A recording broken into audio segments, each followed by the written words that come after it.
American airlines விமானம் Denver அனைத்துலக விமான நிலையத்தில் திடீரென தீப்பிடித்து எரிந்ததால் பரபரப்பு ஏற்பட்டது.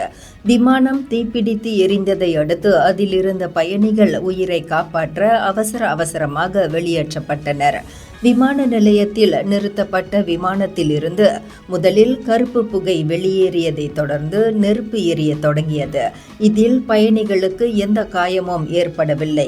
இதுகுறித்து FAA வெளியிட்ட அறிக்கையில், டென்வர் விமான நிலையத்தில் பத்திரமாக நிறுத்தப்பட்டதும் அமெரிக்கன் ஏர்லைன்ஸ் நிறுவனத்தின் விமானம் 1006 இன்ஜின் சார்ந்த பிரச்சினை எழுந்தது. அதன் பிறகு விமானத்தில் இருந்த 172 பயணிகள், 6 பணியாளர்கள் என அனைவரும் விமானத்தில் இருந்து வெளியேற்றப்பட்டனர்.